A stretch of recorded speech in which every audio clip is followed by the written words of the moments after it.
Welcome everyone.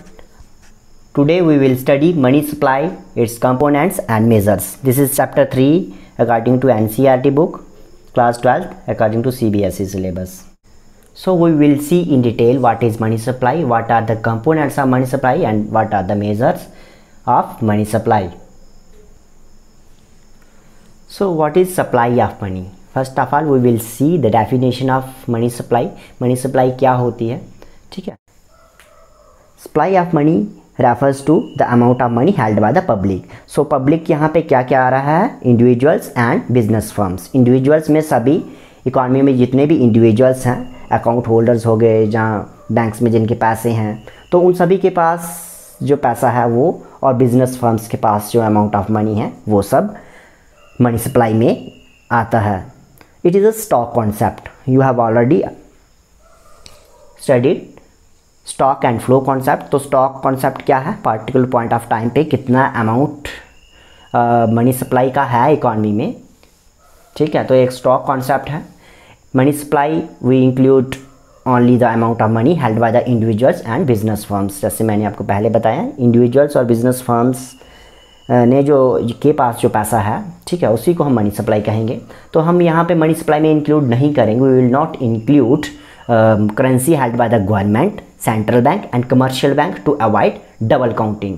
सो हम government के पास जो पैसा है, या सेंट्रल बैंक के पास, या कमर्शियल बैंक के पास, इसको हम इंक्लूड नहीं करेंगे. क्योंकि आप देखते हैं कि सेंट्रल बैंक के पास जो पैसा है, या कमर्शियल बैंक के जो पास पैसा है, कमर्शियल बैंक के पास जो पैसा है वो अकाउंट जो होल्डर्स होते हैं उन्हीं का पैसा होता है, ठीक है. तो अकाउंट होल्डर्स कौन है? वही बिजनेस फर्म्स हो गए या इंडिविजुअल्स हो गए, ठीक है. तो हम बार बार इंक्लूड नहीं करेंगे गवर्नमेंट को, सेंट्रल बैंक को और कमर्शियल बैंक के पास जो पैसा है इसको.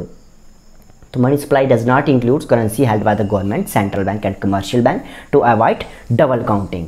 सो अगर हम पैसा सेंट्रल बैंक के पास जो रखा है, गवर्नमेंट के पास जो पैसा है, जहाँ कमर्शियल बैंक के जो पास जो पैसा है, अगर उसको हम इंक्लूड कर देंगे तो एक डबल काउंटिंग हो जाएगी. क्योंकि हम देखते हैं कि कमर्शियल बैंक के पास जो पैसा है वो लोगों का ही तो है, वो डबल काउंटिंग हो जाएगी अगर हम उसको फिर से कमर्शियल बैंक के पैसे को अगर इंक्लूड कर देते हैं.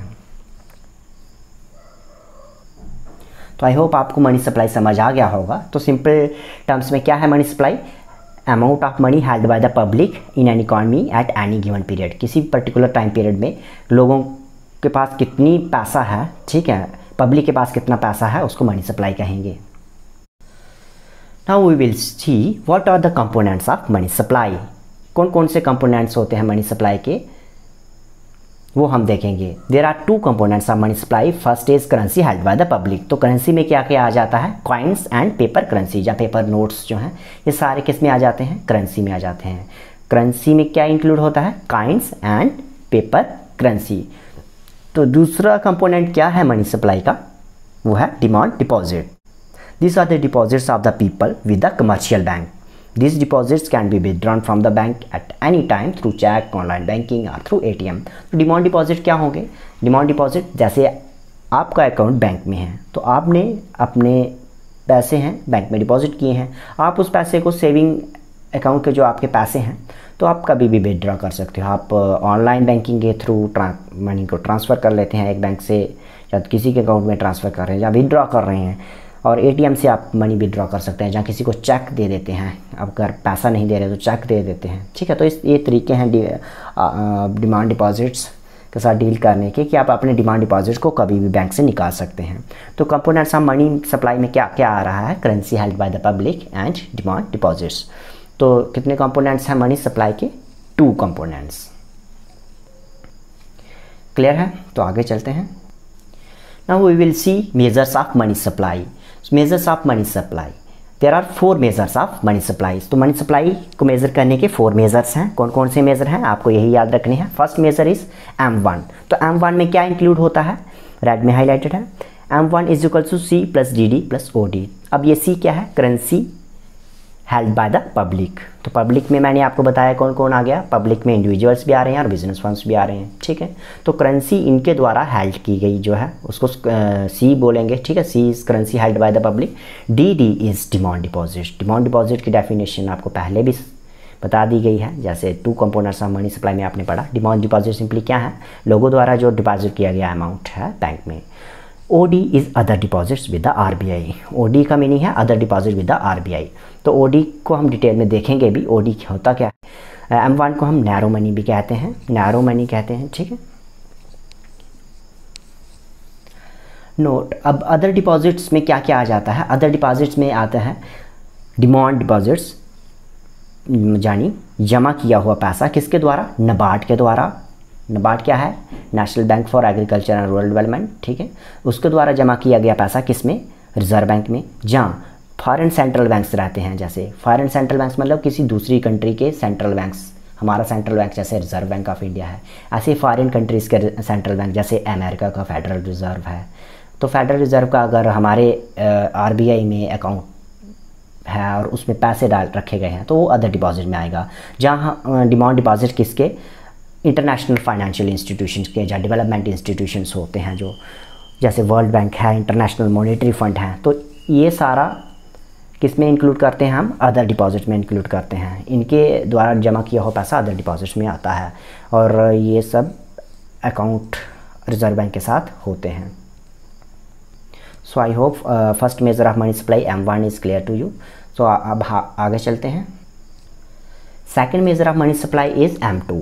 M2 is equals to M1 plus saving deposits with the post office savings banks account. तो आपको ये याद रखना है, M2 क्या है, M1 में प्लस करेंगे, क्या प्लस करेंगे, saving deposit with the post office saving bank account. जो सेविंग डिपॉजिट रहते हैं पोस्ट ऑफिस, अब पोस्ट ऑफिस जो होते हैं वो भी जो है कैश डिपॉजिट करते हैं अपने पास, लोगों के अकाउंट होते हैं पोस्ट ऑफिस में भी, तो वहाँ पे भी सेविंग डिपॉजिट्स होते हैं, टाइम डिपॉजिट्स रहते हैं, फिक्स डिपॉजिट भी होते हैं, ठीक है। तो जैसे बैंक्स, कमर्शियल बैंक्स अपनी सर्विसेज देते हैं, जैसे स्टेट बैंक ऑफ इंडिया या पंजाब नेशनल बैंक या यूनियन बैंक, तो ये ऐसे ही पोस्ट ऑफिस में भी अकाउंट होते हैं लोगों के। तो saving deposit with the post office, तो हाँ मनी सप्लाई में उसको इंक्लूड करेंगे, ठीक है। तो वो भी मनी सप्लाई का ही पार्ट है, इसीलिए इसको इंक्लूड करेंगे।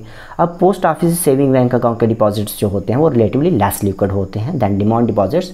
अब जो पोस्ट ऑफिस के पास अगर हमने पैसे जमा करवाए हैं और वही पैसे हमने अगर कमर्शियल बैंक के पास करवाए हैं, ठीक है, SBI में करवाए हैं, तो हम SBI से ईजिली थोड़े जल्दी ड्रॉ कर सकते हैं, लेस मोर लिक्विड है। और अगर हम पोस्ट ऑफिस से वही डिपॉजिट्स विड्रॉ करने हैं, ठीक है, चाहे डील करना है, तो कम लिक्विड होंगे, ठीक है।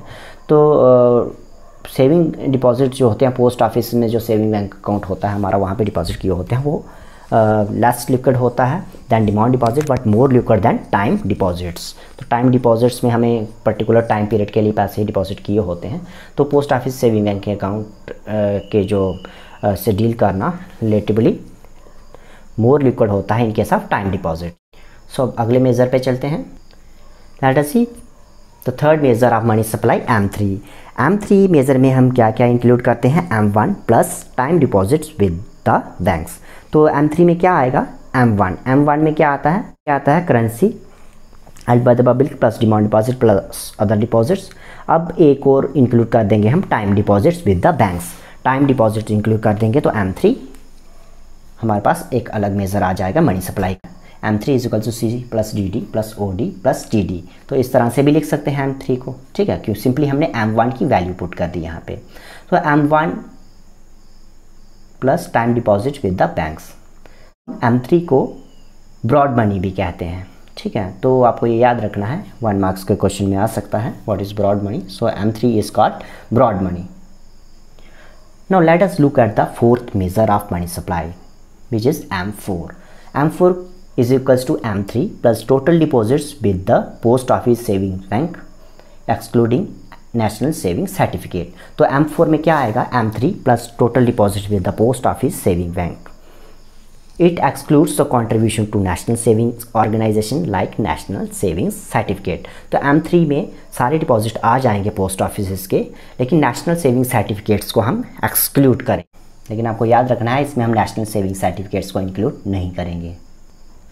सो ये आपको क्वेश्चन आ सकता है कि अब सबसे ज़्यादा लिक्विड कौन सा मेज़र ऑफ मनी सप्लाई है, ठीक है। लिक्विडिटी कैसे कम होती जाती है जब हम M1 से M2 को कैलकुलेट करते हैं, जहाँ M3 को कैलकुलेट करते हैं, जहाँ M4 को कैलकुलेट किया जाता है। ठीक है, तो M1 is more liquid than M2 and M2 is more liquid than M3 is more liquid than M4। So M1 सबसे ज़्यादा लिक्विड है और M4 कम लिक्विड है। अब ये लिक्विड क्या होता है, मतलब है कि कैश में कन्वर्ट हो जाना। कैश हम रेडली यूज़ कर सकते हैं मार्केट में। ठीक है, तो M1 जो है ये मोर लिक्विड मेजर है मनी सप्लाई का, और M4 is least liquid. M1 and M3 are regarded as more useful measures of money supply। तो इन दो मेजर्स हैं मनी सप्लाई, जो M3 और M1 है, इनको ज़्यादा यूजफुल मेजर माना जाता है मनी सप्लाई का। आई होप ये आपको मनी सप्लाई के मेजर कंपोनेंट डेफिनेशन सब अच्छे से समझ आ गया होगा। Thank you for watching.